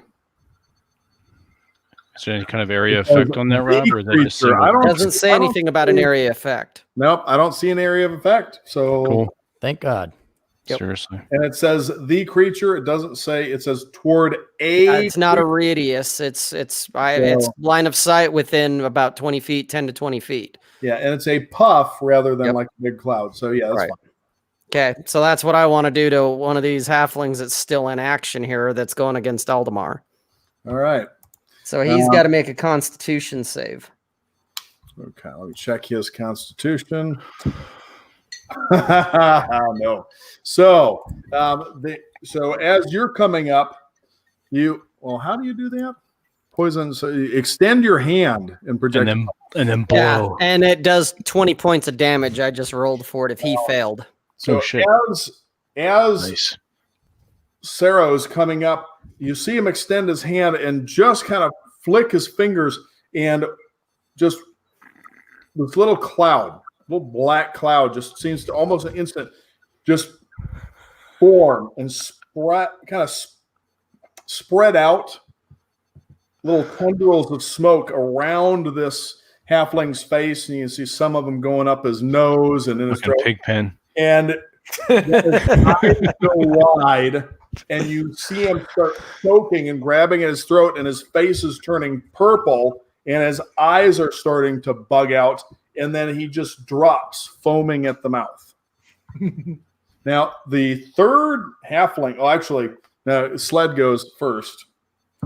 I'm going to check and just give a glance to Grot. Can I see what's going on? I'm going to look over his Grot direction. Has 4 halflings trying to right now. One of them looks like it just stabbed him in the back of the leg. All right. And how far away is he? About 120 feet. Oof. I'm going to run. What's the distance I can run 30 and shoot because I'm human. I get 30 speed. You can run 30, and you can also shoot. And I think at this level, you can also, what is it? I forget what it's called. You can do an extra like 30. An extra 30 feet. Okay. Yeah. I'll run. I'm gonna You could take a double. shot. Yeah, you could double move. I can double move at the end. Well, you could break it up however you want. 30 you can feet, move, shoot, but and then 30 feet again if you Can want. I run 30 feet and shoot? That's all I want to Yeah. know. Yes. Okay. That's what I'm going to do. I'm going to run 30 feet and shoot. Help me, you fool. 13, As- 18. I'm sorry. Hang on. That was my rapier. 18. Yeah, it's still 18. That hits. 4 points damage. Okay. And So- I can run another 30 feet. Yes. Yeah, I run another 30 feet. I close half the gap. Yeah, so it's half the gap. So it's 4 points of damage. Okay, so the arrow, you see it loose, and it just goes like right down through these alleys, past all these barrels, crates of chickens and whatever, and just Clowns. What, are you It's gotta going be. on a flight again, Aaron? sinks itself into the back, just below the shoulder blade on this halfling that is stabbing Grat in the back. Got him. It's cause him stumble forward, face to ass, and Jesus, whoa. while this is happening, the last of the halflings that was attacking Aldemar turns and starts to run. Now, because he turned and ran, Aldemar, Opportunity. who's still there, gets to make an opportunity attack. So you get an extra attack right now, TJ. Yeah. You get an extra attack because the other halfling you were fighting is disengaging, so you can get a Okay. free Oh, opportunity attack. nice. If he disengages or uses a dodge action moving away, then it wouldn't. But because he's just going and leaving, there's an opportunity attack. So I rolled a 16. That hits. Roll for damage.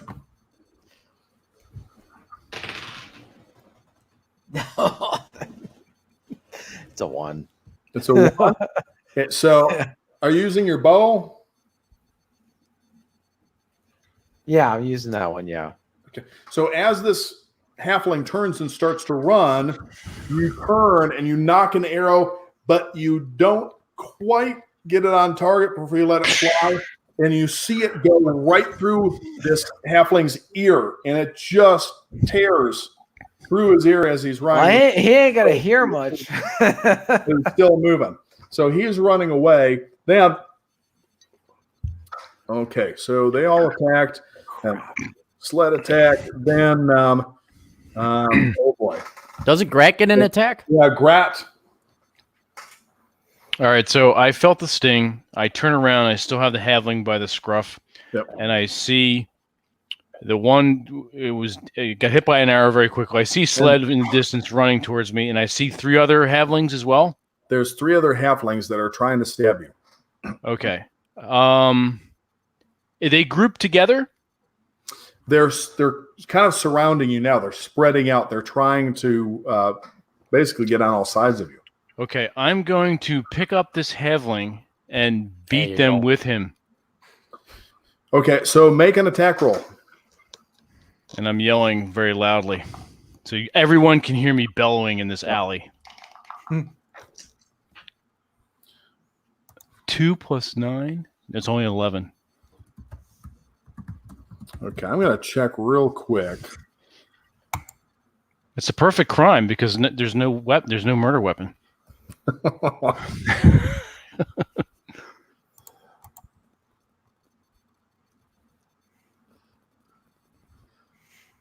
Okay. So weapon is a proficiency bonus. All right. So the 11, you just swing this.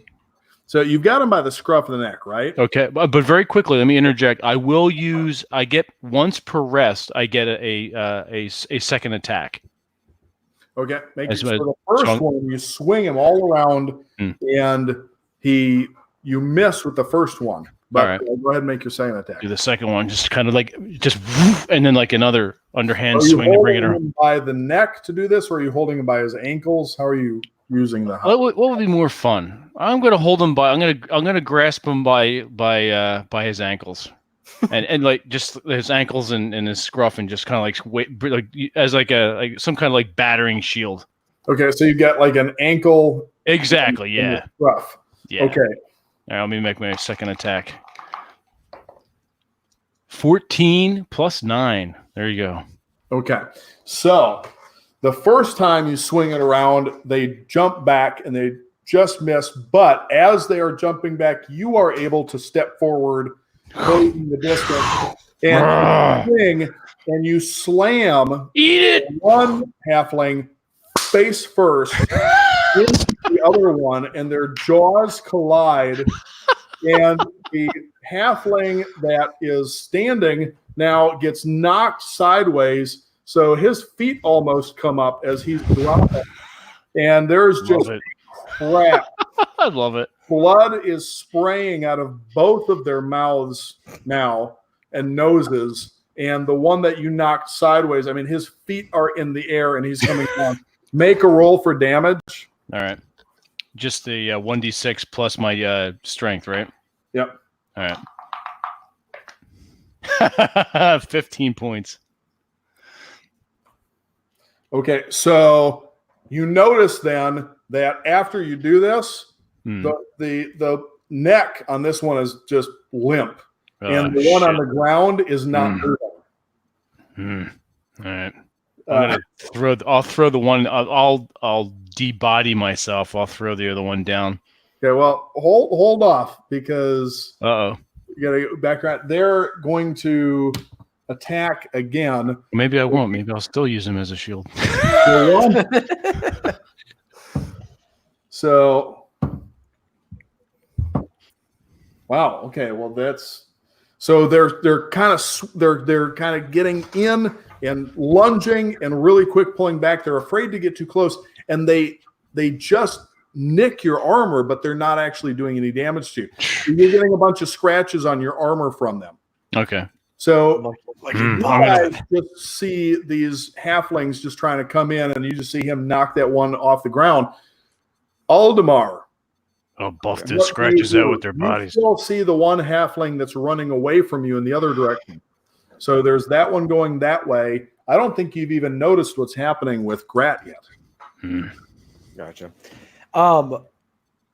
So if I leave that guy, the one who's running off, not a big deal, right? Up to you.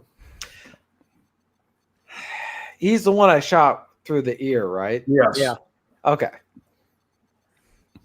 I'm gonna leave him, and I'm gonna run after around the corner or whatever to go find Grot. Okay. So Grat right now is about 120 feet from where you are. So if you use, I think it's like an action surge. I can't remember specific. I'm not going to look it up right now. So we'll say it takes you 2 turns to get to him. Now, Okay. we'll just go clockwise. Sled is halfway there already. I'll continue to close in another 30 feet, take a shot, and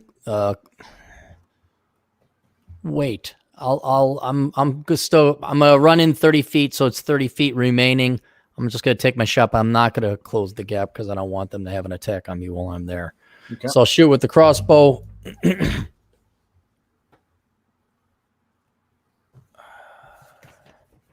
probably hit, but I gotta figure out how good I hit. 24. I presume I hit. Yeah, that hits. Yeah. Okay. 5 plus 8 points of damage. Okay, so you let the bolt go, and this one that was right behind him, you said 8 points of damage? Yep, 8. About to stab him again, and suddenly you nail him right in the spine, right in the middle of his back, and you just see him, his legs just shut off, and he collapses to the ground. And so now he's starting to drag himself, trying to swing at Grot. He really hates Grot. With this crossbow bolt in his back. And what does Saro do? Well, I'm going to take my turn to sprint down, the same direction towards Grot. So I guess if I can do 60 feet and close the gap, let's just do that. Just a straight run. All right. So are you going to make an attack from 60 feet then? Or are you okay. I'm using Eldritch Blast. All right. How many spells you got, man? You're like awesome. You got I have quite a few, actually. You're not going to throw that unremarkable dagger? Nope. he cherishes it too much. Not when I've got spells. It's a sign of our friendship. He'll never get rid of the unremarkable dagger. He'll never use it. He'll just have it around his neck. He'll hand it to a kid. Look, it's unremarkable. Yeah, 100. I rolled for the attack. I got 17. Nice. Okay. Wow. All right. And that'll do 1d10 force damage. It's like using the force and knocking guys around. Oh, cool. Darth Vader over here. Impact. So. Well, it did 4 points of damage. So one of the halflings that was in front that was just missed previously is trying to make lunges at him, suddenly gets knocked back on his ass and hits the ground. He said 4 points of damage? Yep. Okay. And actually, at 5th level, I can do 2 beams. So I would say that's what I wanted to do, is both beams at that one guy. Okay, roll again on the second beam. That would be 9. Oh, okay. So the first one knocked him back, and as he was falling back, the second one hit him in the head, and his head hits the ground, and then just kind of bursts like a melon, and you see these bone Nice. and brain fragments kind of just spreading out on the ground. So Grat's standing there getting ready to swing, and it just gets knocked, and the brains are leaking out. So right now, behind Grat, there is you hear or you feel the sting in the back of your ankle. Ankle biters. Yeah, 5 points of damage. Oof. So this dagger bites in and just almost slices through your tendon in the back of your, right through the boot and right through the back of the tank. I'm gonna kill someone. And he's on the ground. This halfling, he's got a crossbow bolt in his back, but he's still laying there. And then, that dickhead. It's like mini me or the little kid who stabbed. Seriously. Yeah. And the other one, He's dead. He's dead. Lunges at you from the front and stabs you in the thigh, just missing the groin. 4 points of damage. What the fuck? All right. Down to 35. How many has he got on him? 3 now? Or just 2? 2 left. All right. Fuck. Oh, wait. No, there is 3, but one of them is crippled. No, 2. There's 2. Yeah, there's 2. One with an arrow in his back. Mm-hmm. Cool. On the ground. One that's The one that's on the ground cut his the My back of his ankle. ankle, and the one that's standing in front of him stabbed him. So now, Grat, what do you do? All right. Well, I'm gonna kick the one in that sliced my ankle in the face. Okay, make an attack roll with advantage because he's on the ground. Oh, okay. Move too quickly. Fantastic. 20, 26. 26. All right, make a roll for damage. Another 15. Rolled a 6. So Nice. kick or stomp. Just stomp, a good stomp in the fucking head. All right. As your boot comes down on his head, it's like nothing. It just gives way, and his head just cracks like an egg Melon. and splatters across the cobblestone in the alley beneath you. It just, squished. I It's just like laugh. you broke like an egg full of blood and brain Ah, all over the place. And Right, then happy. Aldemar. Yes. do something. Am I now in range to engage in any of the swine that are threatening Grot? You could still hit them with arrows from where you are. Am I close enough to hit them with my longsword? Not yet. You could get there in about one more All turn. right. But I'll take a stab at it. Pardon the expression. With my longsword. Nice. Rolled an 8 and freaking 0.9, so 15. Oh, okay. So that hits. Oh, nice. So as you guys are all doing this, and Grat stomps this thing's head, Aldemar runs up and then runs this last one through with his sword. Nice. And you see it go right in to the hilt, blood spreading out, and he's just kind of looking up, kind of feebly trying to flail at you with his dagger, but nothing is happening. Fuck And that then guy. finally, the life leaves his eyes, and he's just glassed over, kind of looking at you like, "Why? Where's the Why, cheese? Aldemar, did you kill me?" So now you guys have these. It's getting a little bit later in the afternoon, and you've murdered 11, if I count correctly. 12 because you also had the one. That you Well, one escaped. Remember, one ran away. That's right. One did. Run So away. there is 11. So we But got we've his murdered entire. 11. So you killed a bunch so far. I'm going to loot the bodies as per usual while you guys talk. Glad we had this economist thief with us.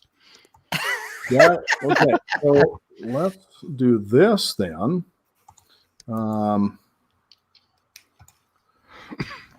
Let's see what you got here. So actually, between all of them. Whoa. Oh, between all of them. I thought you said between all of us. Oh, okay. No, All right. all the ones. That's You blasphemy. find about 1,800 silver pieces. What? Whoa. Their pants weren't being pulled down by that shit. Yeah, Nice. that's the weird the whole thing here. Maybe they're part of my tribe. Oh, wait a second. I'm looking at a treasure hoard, not into. Oops. Yeah, that's that's a lot. That's that's pretty cool though. But I'm rolling on the wrong table. So we'll just multiply that. So you've got 15 gold pieces on one. You've got 24 silver pieces on another. You guys writing this down? Or I am. Just go back later. I'm not writing 18 it. copper pieces on one. How many? 18 copper. All right. yeah, Sled won't share this with any of us, even though he didn't kill all. He didn't kill. Even though he didn't kill all of them. And Leave my headlings alone. okay, let's see. Let my people go. So another 15 copper. See, 19 copper. This is shitty rolls here. Another unremarkable dagger. 14 copper. These are not very good thieves. 13 silver pieces. 1 platinum piece. Ooh. Ah. 8 gold pieces. That you're going to share with your buddies, right, Sled? Oh my gosh! You bet. You bet. You dirty Oh, whore. don't you know 24 now? gold pieces. Don't you know? How many gold pieces? 24 gold pieces.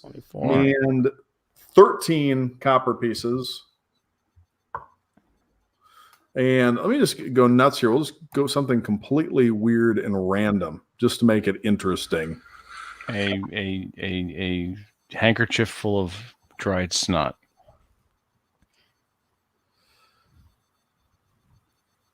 Hold on.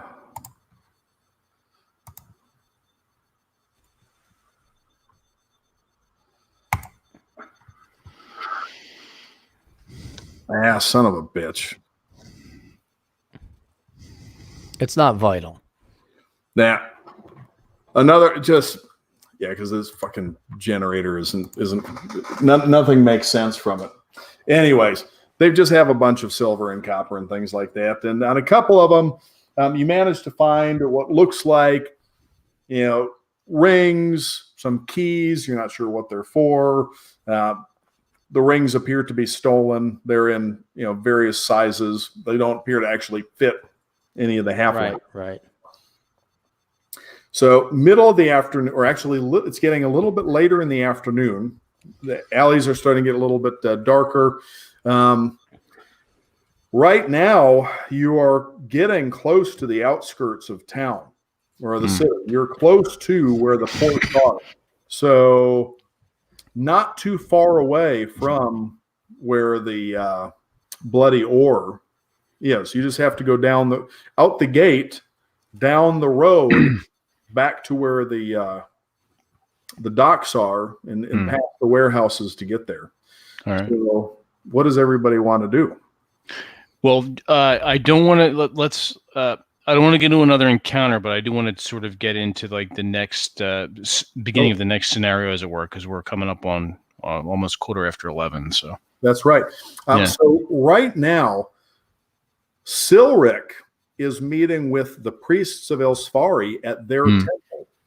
Okay. But not sure how long he's planning on doing that. It's not night yet, but it's later in the afternoon. So you found out, that this halfling thieves guild wants to kill Grot because when you arrived, Grot killed their boss, Hugo the boss, Alvin, and then later also killed his other Theodore. Pharaoh killed Simon and Theodoric. It's fucking hysterical. So now that this guy's really got it out for you. So I guess next time, I don't know if you guys want to go after We'll have to kill the great Sedaris. But I guess we can pick it up there. So you're not by the temple where Silric is yet, but we can set it up so that I don't know. I'll figure whether we can dovetail everything in when we get to that. But right now, everybody knows where you are in terms of your hit points. Yes. Do you want to stop at one of the shops? Because you're not too far from a main road. I feel like we're playing Zelda now. Well, it might be a good idea to take a short rest. Yeah. Yeah, and recover a little bit. Right. You get some water. There is a brothel that is not too far from. It's inside the city, inside the walls. That's kind of right down the road. You remember passing it when you came in. I think it was the Slippery Mermaid. Oh yeah. We can. Yeah, that'd be cool. Grat down for that. Okay, so we pick up at the Slippery Mermaid when we start up next time. That'll be a very good. This is a good stopping point, and that'll be a good starting point. Yeah. Awesome. So good place to get your tended to and your armor laundered. Yes, and at this point you are probably pretty much covered with Grat and Eldamar, me and Sorrow are fine. We hadn't have a scratch on us. We just been chillaxing. The rapier, you've got that spray of blood all over you. Well, I got to clean up, but I'm the epitome of health right now. Yeah, Grat's the one that's really covered in. Well, Grat right now he has blood, and he has brain fragments, or like bits of brain or bone fragments. He might have some half teeth in some of his bootlaces. I do with Vince, aka Grat, because he took the thing. I'm gonna reach into that platinum piece I got. I'm gonna pull that out, and I'm gonna hold it in my left hand while I'm holding the bag open. I reach down, I grab 3 copper pieces, and I give Grat 3 copper. So you did a good job today, Grat. There's your 3 copper pieces. And I put the platinum coin back in my purse. You lucky I like you. So I'm down to 65 copper. Grat, you got 3 more copper there. That's real good. I'm gonna put foot up ass. Hey, didn't I shoot that halfling in the back for you so you could stop its brain out? No. What did I? Who came to save you, Grat? Who came to save you first? Let's be honest, Sled. You did that to get loot. No, I shot the orc to get the halfling to get him off of you.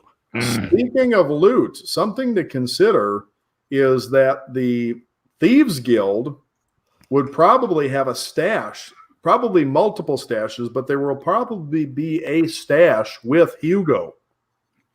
Boss. So yes, I wish we kept one of them alive. Do we know if Hugo's married?